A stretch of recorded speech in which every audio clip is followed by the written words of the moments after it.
Welcome to পাইকগাছায় সবাইকে স্বাগত। পাইকগাছায় সুন্দরবন সংলগ্ন গড়িখালির খুদখালির ভাঙ্গন কবলিত এলাকা চরম ঝুঁকিতে রয়েছে।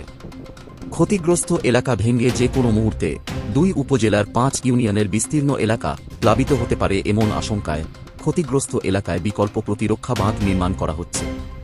উপজেলা প্রশাসনের দিক নির্দেশনায় ও পানি উন্নয়ন বোর্ডের তদারকিতে ঠিকাদারি প্রতিষ্ঠানের সহযোগিতায় স্থানীয় ইউনিয়ন পরিষদ প্রতিরক্ষা বাঁধ নির্মাণ কাজ বাস্তবায়ন করছে। উল্লেখ্য, উপজেলার সুন্দরবন সংলগ্ন গড়িখালি ইউনিয়নের কুমখালির খুদখালি এলাকায় ওয়াপদার বেড়ি বাঁধে স্বাধীনতার পূর্বে ভাঙ্গন দেখা দেয়। ভাঙ্গন রোধে স্থানীয় কোন ব্যবস্থা গ্রহণ না করায় প্রতিবছর ভাঙ্গনে ক্ষতিগ্রস্ত হচ্ছে নতুন নতুন এলাকা। যে কোনো দুর্যোগ কিংবা ভরা পূর্ণিমার সময়ে উদ্বেগ ও উৎকণ্ঠার মধ্যে থাকে অত্র এলাকার মানুষ। ইতোমধ্যে ভাঙ্গন রোধে স্থায়ী ব্যবস্থা নিয়েছে পানি উন্নয়ন বোর্ড। সংশ্লিষ্ট ঠিকাদারি প্রতিষ্ঠান ক্ষতিগ্রস্ত এলাকায় প্রাথমিক কাজ শুরু করলেও ভাঙ্গনে চরম ঝুঁকি দেখা দিয়েছে খুদখালি এলাকার মিজানের বাড়ি হতে সিরাজুলের বাড়ি পর্যন্ত 175 মিটার ওয়াপদার বেড়িবাঁধ। পুরাতন বেড়িবাঁধের বেশিরভাগ অংশ ইতোমধ্যে ভাঙ্গনে শিবসা নদীতে ভেসে গিয়েছে। ফলে গণের সময় নদীতে অস্বাভাবিক পানি বৃদ্ধি পেলে যে কোনো মুহূর্তে ক্ষতিগ্রস্ত এলাকা থেকে ভেঙে পোল্ডার অভ্যন্তরে পানি ঢুকে পড়তে পারে এমন আশঙ্কা করছেন এলাকাবাসী। UP chairman GM Abdus Salam Carew জানান, ভরা আমাবস্যা পূর্ণিমা আসলেই নদীতে অস্বাভাবিক পানি বৃদ্ধি পায়। এ সময় ক্ষতিগ্রস্ত এলাকা ভেঙে গেলে পাইকগাছা উপজেলার গড়িখালি, চাঁদখালি, লস্কর এবং কয়রা উপজেলার আমাদি ও মহেশ্বরীপুর ইউনিয়নের বিস্তীর্ণ এলাকা প্লাবিত হয়ে ব্যাপক ক্ষয়ক্ষতি হতে পারে এমন আশঙ্কা রয়েছে।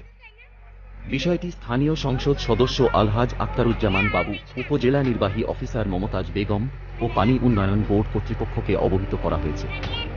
উপজেলা নির্বাহী অফিসার মহোদয় ঝুঁকিপূর্ণ স্থানে বিকল্প প্রতিরক্ষা বাঁধ নির্মাণ করার নির্দেশনা দিয়েছেন। ঠিকাদারি প্রতিষ্ঠান আররাত কর্পোরেশন এর সহযোগিতায় পানি উন্নয়ন বোর্ড কর্তৃপক্ষের তদারকিতে স্কেভেটার দিয়ে ঝুঁকিপূর্ণ স্থানে শনিবার সকাল থেকে বিকল্প প্রতিরক্ষা বাঁধ নির্মাণ কাজ শুরু করা হয়েছে। তবে ওয়াপদার নিচে সরকারি খাস জমিতে বসবাসরত অনেকেই নির্মাণ কাজে বাধা দিচ্ছেন বলে স্থানীয় এই জনপ্রতিনিধি জানান। এ সময় উপস্থিত ছিলেন ঠিকাদারি প্রতিষ্ঠানের প্রকৌশলী আরাফাত জাহান, আওয়ামী লীগ নেতা আব্দুস সাত্তার, আবুল কালাম, আব্দুল মজিদ গাইম ও পানি উন্নয়ন বোর্ডের আবু তাহের। মোহাম্মদ আব্দুল আজিজের ভিডিও ও তথ্য প্রতিবেদনে welcome to Paikgachha news desk.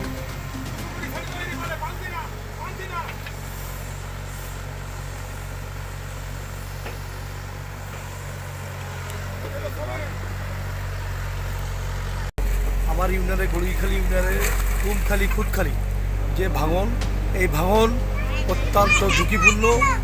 এখানে এই কাজ অবশ্যই টেন্ডার হয়েছে, কাজ কম বেশি এখানে শুরু হয়েছে।